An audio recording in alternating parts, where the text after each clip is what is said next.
Do you need to offer a buyer's agent co-op fee in light of the new National Association of Realtors ruling? So a question that we're getting from a lot of clients, and there is just an extreme amount of confusion around it, is starting mid-year when the rules are changing around what the National Association of Realtors agreed to with the lawsuit about the buyer's agent commission. As a seller, do you still need to offer a buyer's agent commission? And it's kind of a loaded question. For years now, commissions have actually been negotiable. The point that was made in this lawsuit was that they didn't feel like they were negotiable, or they weren't. And what the residential market is doing now is actually following what the commercial real estate market has been doing for decades. The ruling really does is it prevents real estate brokers from advertising a commission or a co-op fee. So that's different than saying the seller is no longer potentially responsible for that. It just means that as a broker, we can't advertise it in the MLS. So that's going to be going away. And in the commercial world, there's multiple different MLSs that are national. Crexi and CoStar and LoopNet are the biggest ones. And in that world, they've always never included a commission in there. What's funny is the biggest deal I ever offered on was a $37 million property, large multi-unit property, over 300 units. And the sellers were offering a 0% commission to the buyers. Well, the reason they were at that time was it was during the late 2021, early 2022, super low interest rates, and multifamily properties were so hot that every property was getting multiple offers. And when I say offered on it, we ended up getting outbid by well over $1 million. And the person who bought that, there's no way the property is cash flowing when the loan rates reset. But at that time, it was such a popular asset and so many people were coming and offering on it that the sellers could just say, like, you know what, we're not going to offer a co-op fee. And so in that situation, I actually negotiated something with my buyer client in advance, knowing that we were going to encounter that. So on a residential real estate transaction, how do you navigate that? So the first thing is that there are still going to be a lot of sellers offering out a buyer co-op fee. It's going to depend on your market. We are in a market where we're still leaning a little bit more towards the sellers, but not a lot. And the only reason that we're leaning towards the sellers now is because of a lack of inventory, because there's so many folks that are deciding not to move because they don't want to give up their really low interest rate.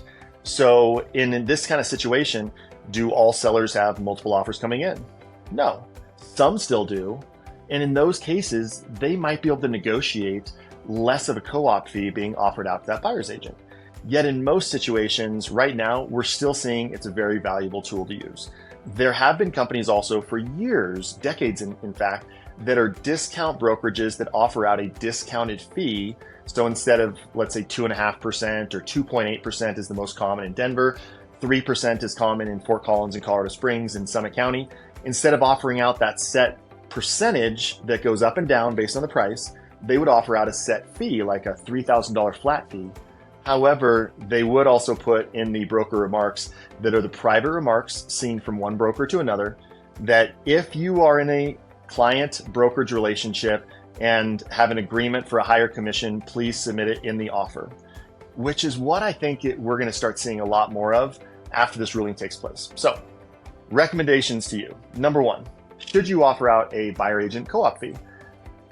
I can't say blanket yes, but for most situations, unless the market is really in your favor as a seller, it's an incredibly valuable tool, especially knowing that over 90% of home sales that happen because of a real estate broker that brought their buyer client over. So, and a lot of those real estate brokers don't actually make very much money. The average real estate broker out there in their second to third year makes between $20,000 to $35,000. So not even a living wage for the Denver metro area. And so those brokers that are coming, if the property does not offer out a co-op fee, depending on their relationship with their buyer client, that buyer client may now not be able to buy because they may not have the money to pay the commission fee and do their down payment. So number one, most likely you should offer it out. Number two, the potential advantage of having a negotiated fee to be offered out is that you now no longer have to worry about negotiating it back and forth. There still might be a chance that that buyer's agent says, you know what, we're going to ask for 3% commission, even though you're offering out 2.5. Yet when you have something you're offering out, it's like saying, like, you know what, we're offering our house in today's current condition, or we can maybe do a carpet allowance, but one of those two choices. that doesn't necessarily mean that somebody has the right to come and say, you know what, you're offering a $5,000 carpet allowance, I want a $20,000 allowance. Because you've already got that offered out there, most likely you're going to win because you were the first person to put that out there. So number one, most cases you probably still should offer out. Number two, it definitely has an advantage because then you know what you're potentially in for. And then number three, for years, this has been a sales tool. So for example, land very often offer out a commission fee of 3.5%, 4%, or even 5%. Reason being is they're trying to entice brokers to bring their clients over here.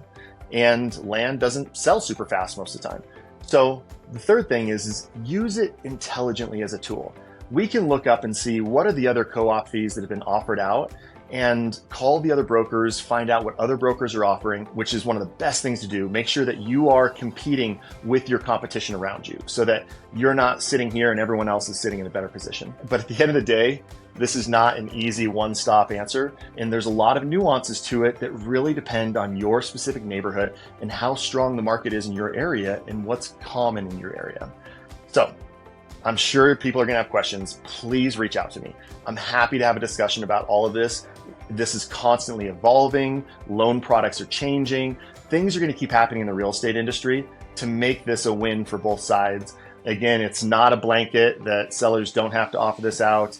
It's always been a competitive environment. There's just going to be quite a few changes coming, and we're here to guide you through every step of it. So please message me, DM me. I'm happy to help. And if this topic is a topic that you like hearing about and you'd like to hear more about what's going on in real estate, please let me know. And if you have any suggested topics, also please make that suggestion. I'd be happy to do a video on it. So until the next time, stay safe, stay healthy, and I look forward to seeing you on the next video blog.